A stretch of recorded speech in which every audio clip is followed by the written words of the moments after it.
Assalamu alaikum wa rahmatullahi wa barakatuh. Welcome everyone in today's class for the secondary level.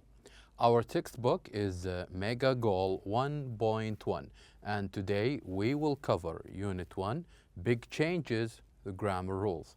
This lesson will be presented by me, teacher Mazana Harbi, so let's begin.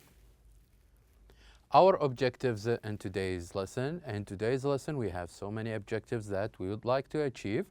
And we hope that at the end of this lesson, you will be able to use present tenses, simple, progressive, and perfect in correct sentences, and also to identify the types of present tense and make use of the right present tense to express a situation, and also to practice building up correct sentences in the present tense and form correct questions also in the present tense and use suitable present tense according to the sentences, and also form questions and answer in the present tense and also according to subject-verb agreement. So now let's begin with our lesson. I would like you please, all of you, to open your books on page 8. I would like you please to open your books on page 8. On page 8, we're going to talk about the simple present tense. And we're going to review when or where can we use the simple present tense. So when we talk about simple present tense, we mean that we use this tense for facts or permanent situations or habits and routines. So we use this tense for facts, that's something that is a fact and we cannot doubt it, or for maybe permanent situations where that cannot change, or maybe they took a permanent status that happens on a long time, for a long time. And also for habits and routines, for the things that we do from time to time. So for example, school starts at 7.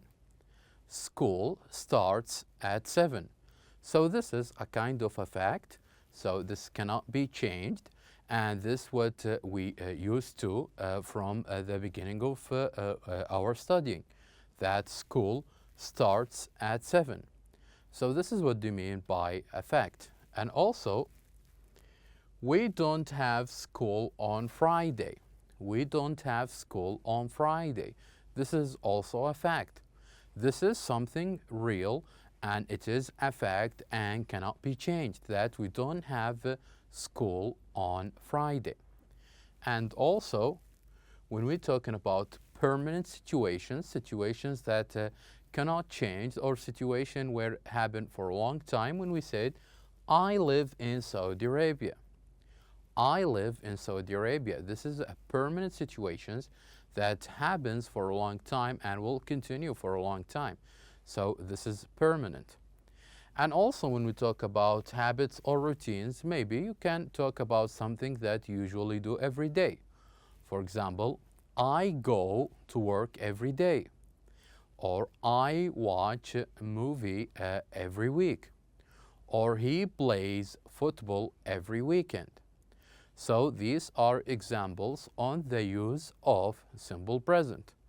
We use it for facts, as we stated here, things that cannot change, or we can use it also for permanent situations that happen for a long time, like this one, I live in Riyadh, or I live in Saudi Arabia, or I work as a teacher. And also for habits or routine, when we talk about the kind of activities or exercises that you do regularly, maybe every day or every week or every month and so on.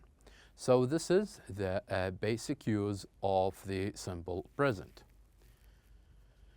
Also, when we talk about the present progressive, so we have here the second type of present, which is the present progressive.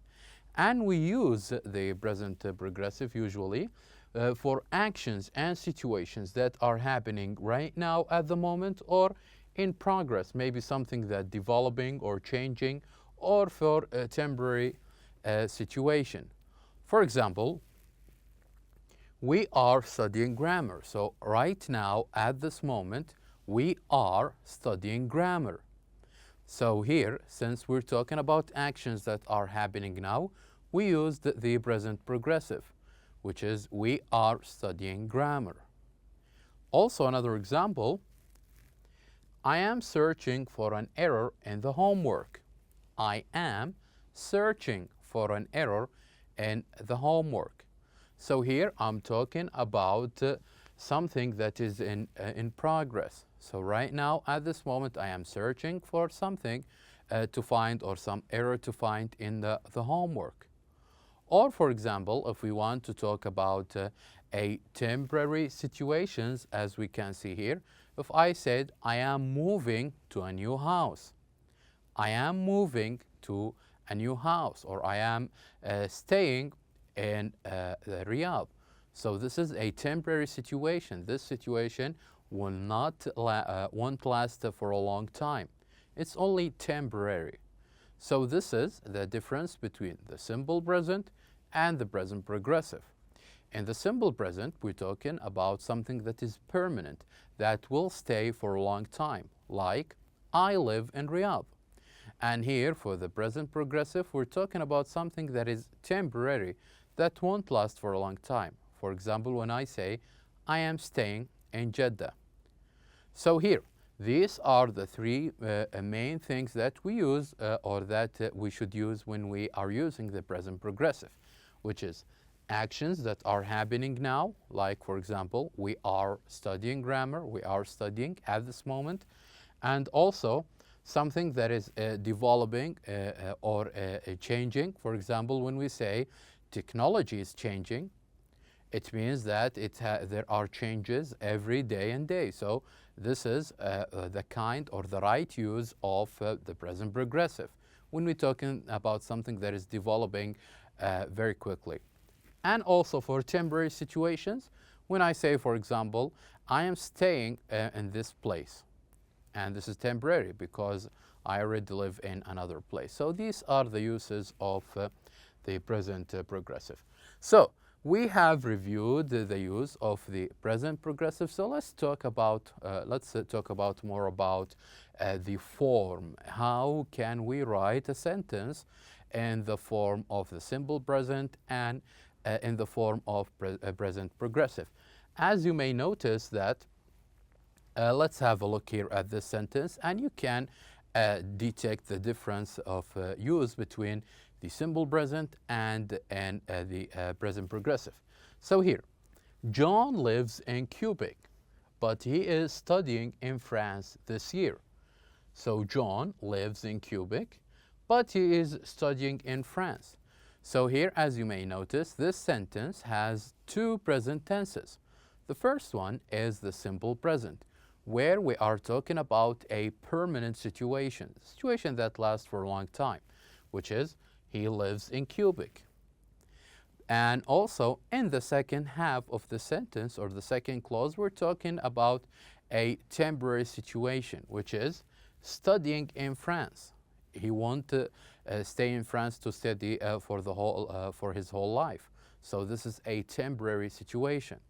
And you can see the changes we made on both of these verbs. So in the first one, with the simple present, here we only added the s.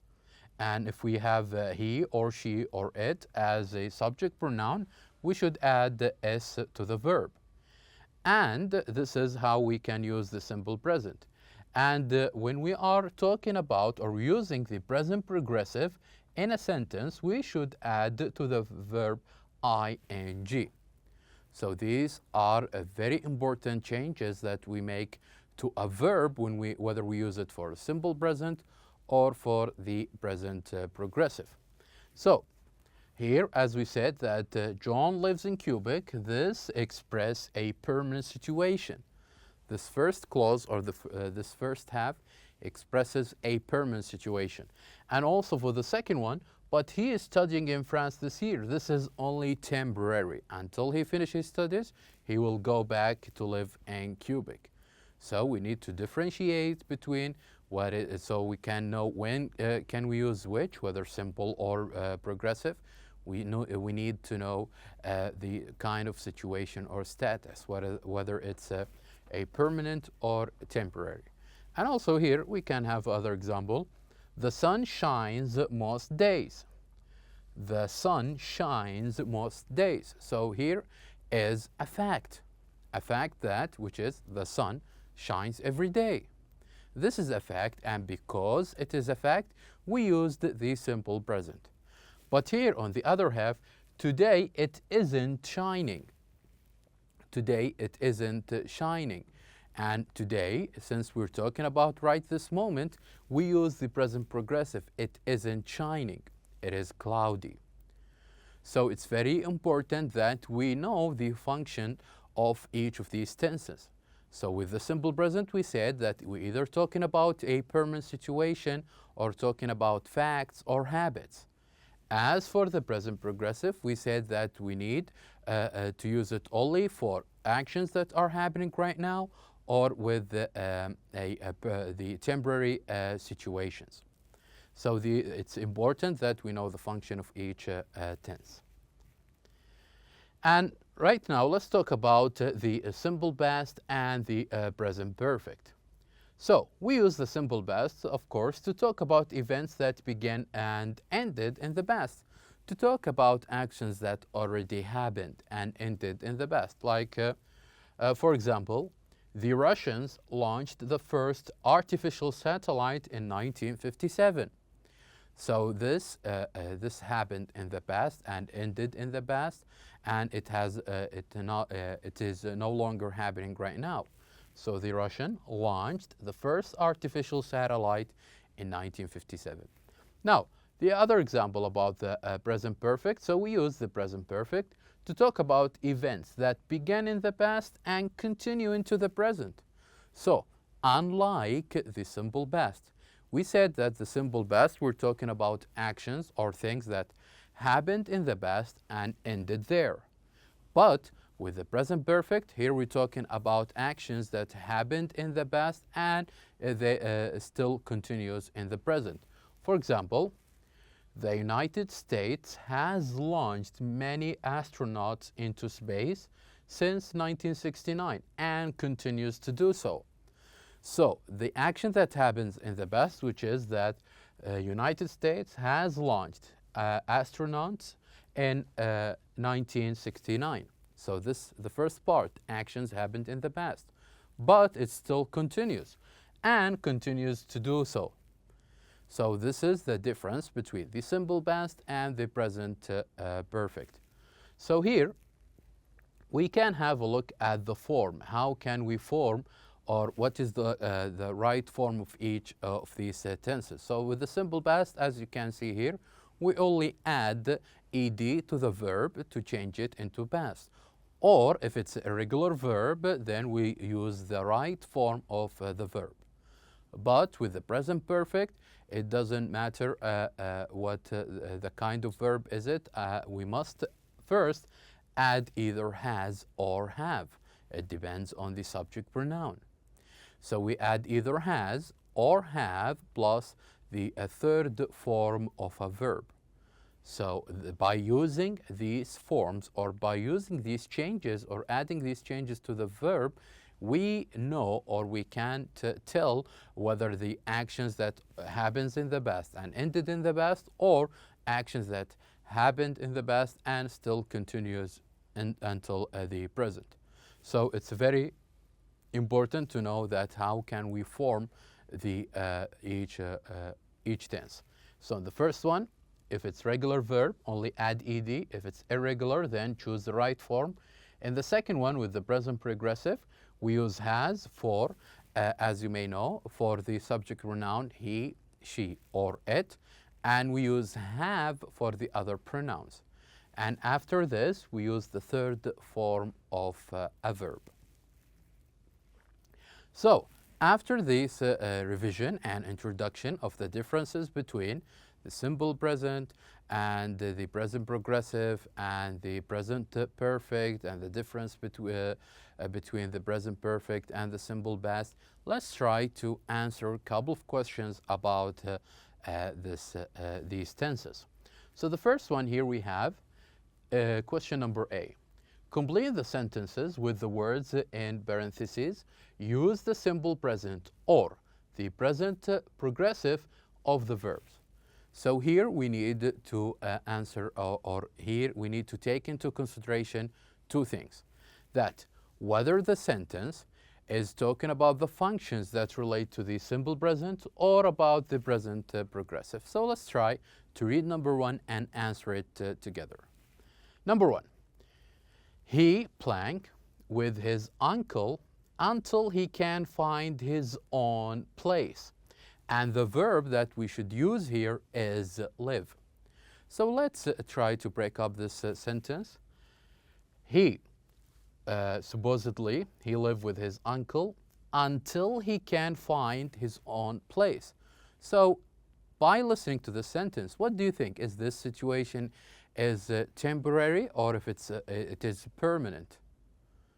Very good, it is temporary. And since it is temporary in this case, we're going to use the present progressive because one of the function of a present progressive is for temporary situations. And number two, the water plank, please turn it off. The water and the verb here is boil. So what kind of situation are we talking about here? We can say the water is boiling. And how can we tell that this is happening right now? Because of the following clause. Please turn it off. Please turn it off. Here, this clause or this part indicates that the action is happening right at this moment. Number three, the scientist, the cause of the problem. And here, since we're talking about the scientist, it's not one person, a scientist, a group of people, then we would use don't understand the cause of the problem. Don't understand, because here we're talking about a fact. Here we're talking about a fact. And number four, and this is a question. Plank in your country in winter. So here, by having a look at the word winter, it means that they're talking about something that happens regularly in each winter. So in this case, we're going to use the simple present. And how can we make a question in the simple present if we have, or if we are about to use the subject pronoun it? The question will start with does. Does it snow in your country in winter? And number five, the moon plank around Earth. And here, since we're talking about a fact, which is the moon and the earth, then we will use the simple present. And the answer will be goes. The moon goes around the earth. So this is a fact. Let's continue the other half of these sentences. Number six, what plank of my idea? So, what plank of my idea? And here we're going to use, of course, the simple present. What do you think of my idea? And number seven, currently the number of immigrants in your country, currently, and by the use of currently, it means recently or right at this moment. So, by having a look at this word, we can say that they are using we can use the present progressive.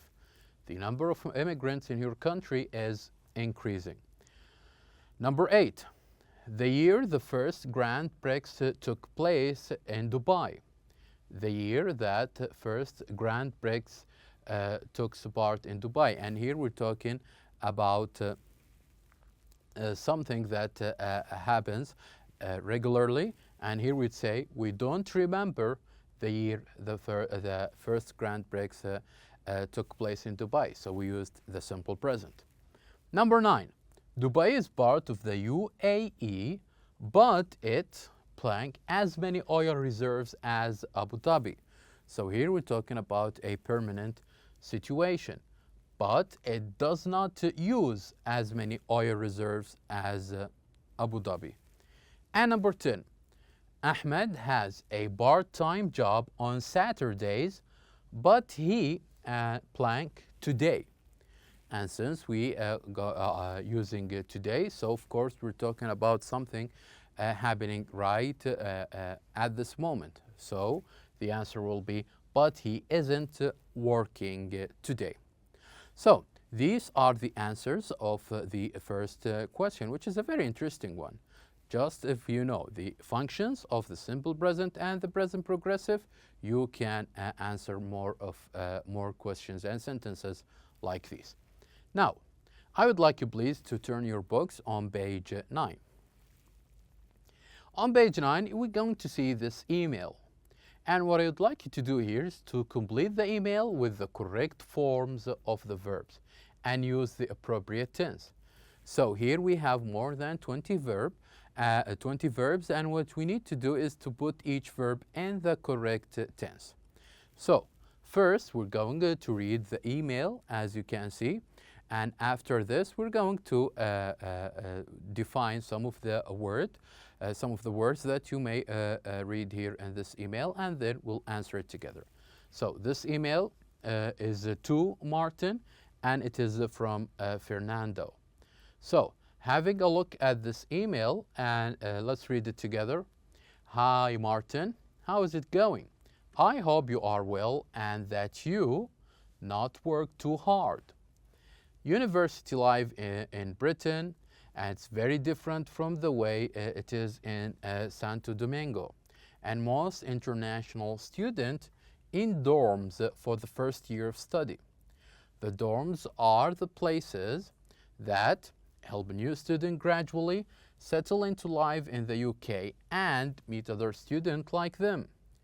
In the second or third year, the university encourages students to find off-campus accommodation. Lucky, when I first arrive at the university and I get a nice, comfortable room. I have a neighbor from Ghana who is also a friend and winter here now. And I not see the sun since I arrived. While you swim in the warm ocean, I wear a raincoat when I apply for this scholarship. So I know and a great opportunity and the experience of living abroad. And I really like this country, but I miss you and sometimes I feel really homesick. Right back soon. Best regards, Fernando.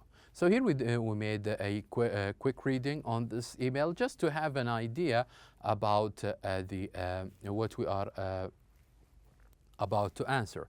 And also I have elicited three important words that I think they are new to you. So the first word, which is a dorm. What do you mean by dorm? Dorm usually a large building where students live. A large building, mostly near universities, where students can live there. And also settle into, when we said I'm trying to settle into life, it means that getting used to. It means that I'm getting used to.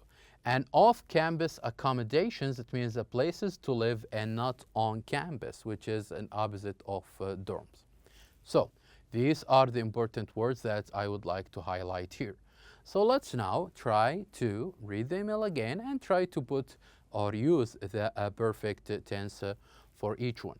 So the first one, how is it going? I hope you are well and that you aren't working too hard. And you are not working too hard. So here we use the present progressive for the first one. Let's continue. University life in Britain is very difficult from the way it is in Santo Domingo. And here we use the simple present because we're talking about a fact. And most international students live in dorms for the first year of study. Here is also we use the simple present because it is a fact. And the dorms are places that help new students gradually to settle into life in the UK and meet other students like them. So here in both of these two options, number 4 and 5, we use the simple present because of fact. And in the second or the third year, the university encouraged students to find off-campus accommodation. I was lucky when I first arrived at the university. So here he's talking about something that happened in the past. So here we use the simple past. I was lucky when I first arrived at the university. I got a nice comfortable room, and I have a neighbor from Ghana who is also my friend. So he's also right now talking about a permanent situation, which is I have a neighbor from Ghana. And it is winter here now, and I haven't seen the sun since I arrived. So here we use the present perfect, I haven't seen, because he's talking about something that happens in the past and still continues right at this moment. While you are swimming in the warm ocean, I am wearing a raincoat. So here he's using the present progressive because he's talking about an action that is happening right now. And when I applied for this scholarship, I knew it was a great opportunity, and I wanted the experience of living abroad. So here we use the simple present, the simple past.